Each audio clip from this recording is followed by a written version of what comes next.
to the Father, and to the Son, and to the Holy Spirit. Hello again, all Antiochian men in the Diocese of Miami in the Southeast. I am here again with Father Hans for another episode of Ask Father Hans. Father Hans, good morning. Good morning, Michael, and good morning, Antiochian men. Here's our next question. Father Hans, your comments about not confusing compassion with pity really resonated with me. I'm constantly seeing all around me people who want to reduce one who is suffering to a victim. What are the dangers that come with pity versus being compassionate? When you're being compassionate, you understand the person's position and his malady, whatever it is, The guy is struggling with something, and you really understand the struggle and the nature of the struggle. You understand his pain. You understand him. And compassion is ennobling because you can stretch your hand to the person and help lift him up. And we've all been in situations where we can offer the help.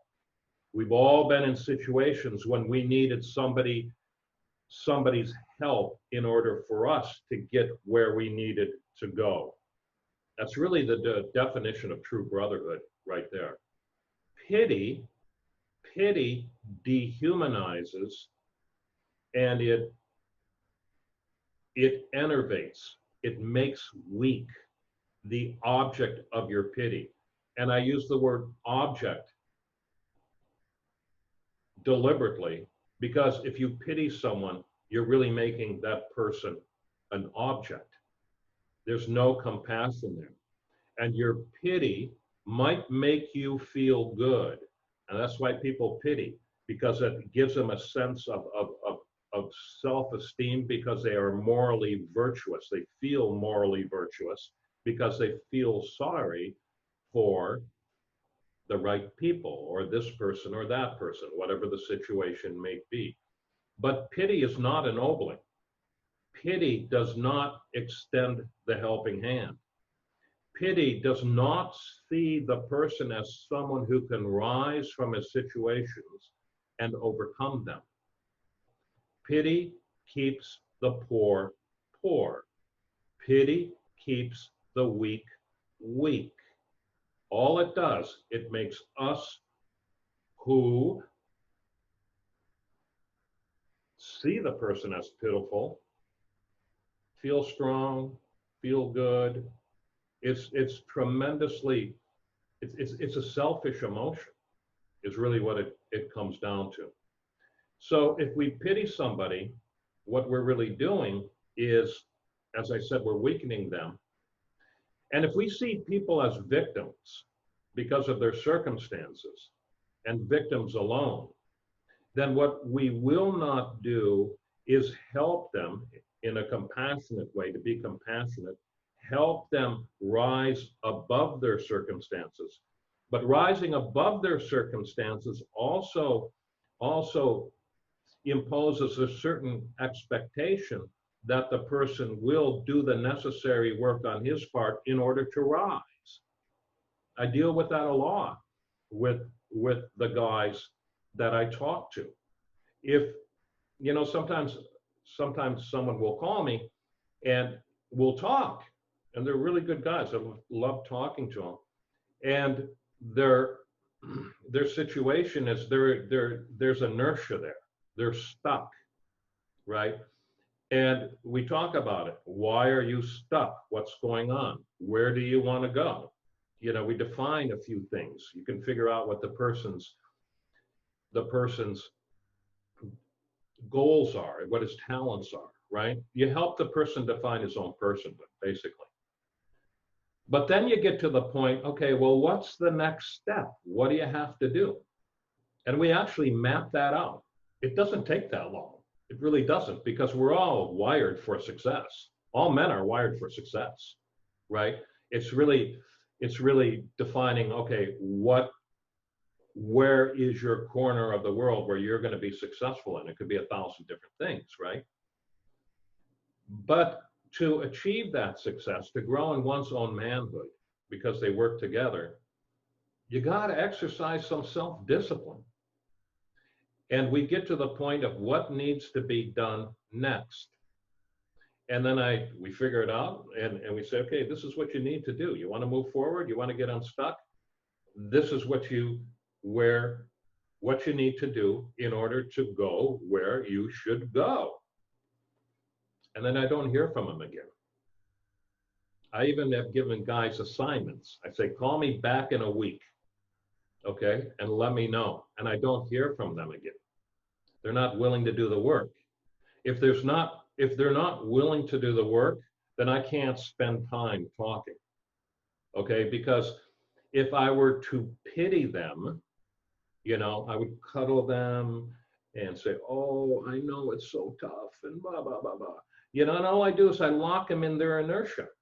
That's all I do. I give them an excuse to remain there. If I'm compassionate, what I do is say, this is what you need to do. I will encourage, I will guide, but I will not pity.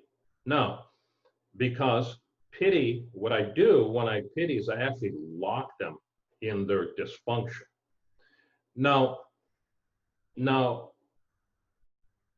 a lot of guys, because of the dominant culture, there's such a confusion between compassion and pity, and they're used to seeing themselves as a victim. And the truth is, I tell them, look, everybody's got a rough life. You know, the problem is when you're not moving forward, you don't see that the reason other guys are flourishing is because they're putting the work into it. You've been taught that it's been given to them. It hasn't been given to them. Anybody who is moving forward in life knows how much work it takes and the self-discipline that has to be applied in order to move forward. But if you're not moving forward, you know, you either think you're deficient or you blame your circumstances for being in the position that you're in. But as I'm repeating myself here, but everybody has rough circumstances in their life. There's not a man alive who hasn't had to challenge the Goliath in his own heart and slay him. Every man has got to do that. And a lot of men have done that. And then we find out there's more than one Goliath, right? But you got to slay him. You got to slay him. And so when I hear, you know, the victim mentality coming out, I'm very frank with this. I say, look, there's no such thing as a victim. We're not doing victim. And so I also have a rule, and my friends, you know, my brothers that I go to for support, I have a rule, or they come to me, and the rule is this: you only get 45 seconds to whine.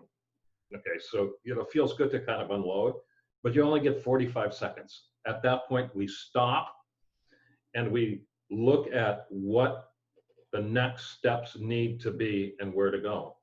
And I'll do this with I have a few friends, and I'll call them up. I said, I'm going to take my 45 seconds. And they say, okay. And they listen for 45 seconds, and then they say, stop. Okay. And you really put it behind you. You have to put it behind you, because there is no movement unless you put it behind you. So compassion builds up the brother. Pity locks him into that place of inertia. It's a misplaced emotion that in the end keeps him in paralysis instead of freeing him.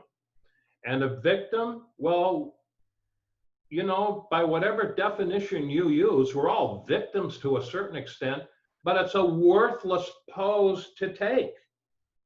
There is such a thing as true victimhood.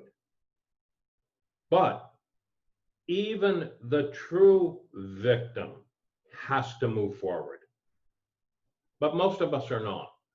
Being disadvantaged in this area or that area, we're all disadvantaged in certain areas of our life, doesn't make us a victim. And that's the difference between compassion and pity. Open to me the doors of repentance, O life giver, for my soul goes early to the temple of thy holiness, coming in the temple of my body.